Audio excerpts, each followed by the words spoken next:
Das, kembali lagi bersama saya Devi Hutagalung. Di sini saya akan mendemonstrasikan intisari dari konsep, prinsip, dan sistem dalam desain pembelajaran. Desain pembelajaran adalah rancangan yang sistematis dan sistemik untuk mencapai tujuan pembelajaran tertentu. Dan menurut William Gerard Brown, desain pembelajaran itu bukan hanya sekedar menciptakan pembelajaran, mengevaluasi belajar, menentukan topik, merumuskan tujuan. Namun, tujuan utama desain pembelajaran adalah untuk memecahkan masalah kinerja manusia. Sedangkan menurut Applied Research Laboratory, Penn State University, memandang desain instruksional dari 4 posisi, yaitu yang pertama, desain instruksional sebagai sebuah proses, yang kedua, desain instruksional sebagai sebuah disiplin, yang ketiga, desain instruksional sebagai sains, yang keempat, desain instruksional sebagai realitas. Yang kedua, pembelajaran sebagai suatu sistem.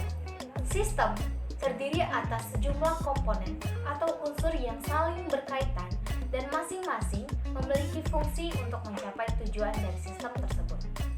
Menurut Gagne mengatakan bahwa sistem pembelajaran adalah suatu set peristiwa yang mempengaruhi siswa sehingga terjadi proses belajar. Berdasarkan pandangan ini, sistem pembelajaran bertujuan agar terjadinya proses belajar pada peserta didik yang efektif dan efisien. Yang ketiga, prinsip-prinsip desain pembelajaran. Menurut Philbeck, dalam Superman 2001, terdapat 12 prinsip pembelajaran dalam pembelajaran untuk dijadikan perhatian pada perancang pembelajaran, yaitu yang pertama, respon-respon baru diulang sebagai akibat dari respon tersebut. Artinya, perlunya pemberian umpan balik positif dengan segera atas keberhasilan atau respon yang benar dari peserta didik, dan sebaliknya, peserta didik harus aktif membuat respon. Yang kedua, perilaku tidak hanya dikontrol oleh akibat dari respon, tetapi juga di bawah pengaruh kondisi atau tanda-tanda yang terdapat dalam lingkungan peserta didik. Artinya, perlunya menyatakan tujuan pembelajaran secara jelas kepada peserta didik sebelum pembelajaran dimulai. Yang ketiga, perilaku yang ditimbulkan oleh tanda-tanda tertentu akan hilang atau berkurang frekuensinya bila tidak diperkuat dengan pemberian akibat yang menyenangkan. Artinya, pemberian isi pembelajaran yang berguna pada peserta didik di dunia luar dan memberikan umpan balik berupa imbalan dan penghargaan terhadap keberhasilannya. Yang keempat, belajar yang berbentuk respon terhadap tanda-tanda yang terbatas akan ditransfer kepada situasi lain yang terbatas pula. Artinya, pemberian kegiatan belajar pada peserta didik yang sesuai dan berhubungan dengan dunia nyata atau kehidupan sehari-hari. Yang kelima, belajar menggeneralisasikan dan membedakan adalah dasar untuk belajar sesuatu yang kompleks seperti pemecahan masalah. Artinya, guru memberikan contoh yang jelas atas materi pembelajaran kepada peserta didiknya. Yang keenam, status mental mahasiswa untuk menghadapi pembelajaran akan mempengaruhi perhatian dan ketekunan mahasiswa selama proses belajar.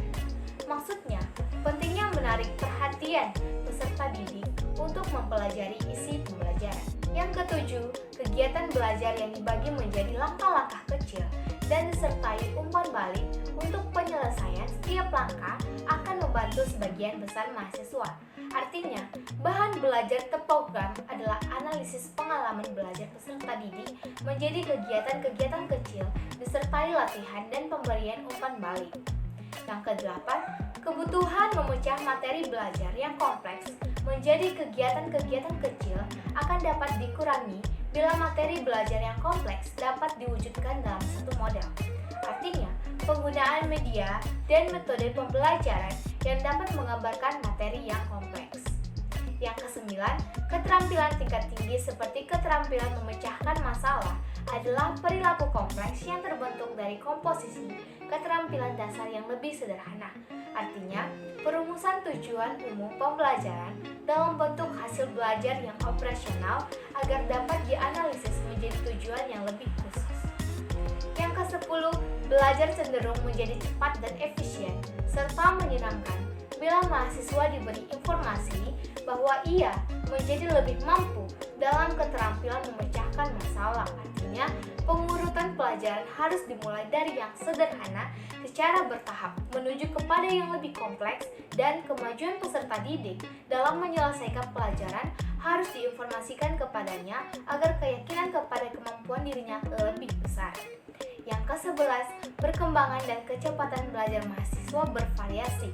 Ada yang maju dengan cepat, ada yang lebih lambat. Maksudnya, pentingnya penguasaan peserta didik terhadap materi pelajaran menjadi prasyarat sebelum mempelajari materi selanjutnya, dan peserta didik diberikan kesempatan maju menurut kecepatan masing-masing.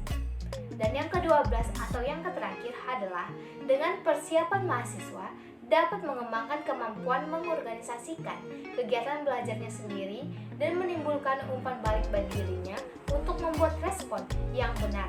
Artinya, pemberian kemungkinan bagi peserta didik untuk memilih waktu, cara, dan sumber-sumber lain di samping yang sudah ditetapkan. Selain dari yang ketiga tersebut, ada juga model-model dalam desain pembelajaran. Yang pertama adalah model Dick and Carey. Dick and Carey memilih 9 tahap dalam merancang pembelajarannya, yaitu seperti ini. Yang kedua, model Assure. Model Assure adalah model desain pembelajaran yang dikembangkan oleh Sharon S. Maldino, James D. Russell, Robert Heineck, dan Michael Molenda. Yang ketiga, model Gerlach dan Ellie. Yang keempat, model Eddy. Model Eddy ini adalah 5 langkah yang dikemukakan dalam model ini sesuai dengan akronimnya, yaitu yang pertama, analisis, yang kedua, design, yang ketiga, implementation, yang keempat, evaluation, yang kelima, model Degen. Degen mengemukakan 8 langkah desain pembelajaran yang berkonteks model elaborasi, yaitu seperti ini.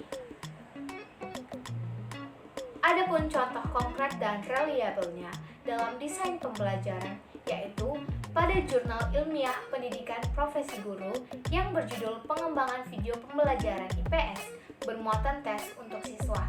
Dalam jurnal itu dijelaskan bahwa hasil belajar IPS di sekolah itu sangat tidak menarik dan tidak memperoleh materi yang dapat disimpan di memorinya. Karena yang pertama, guru menyajikan materi lebih sering menggunakan metode ceramah. Yang kedua, guru jarang menggunakan media. Yang ketiga, tersedianya fasilitas sekolah berupa LCD yang jarang digunakan guru, sehingga faktor-faktor tersebut berdampak pada hasil belajar IPS di kelas tersebut kurang optimal. Dengan begitu, dilakukanlah video pembelajaran bermuatan tes untuk siswa yang dikembangkan tanpa melalui uji coba lapangan dan hanya dapat dinyatakan valid dengan hasil dari segi isi materi video pada interpretasi validat sangat tinggi serta layak untuk digunakan. Sekian dari saya, terima kasih. Bye.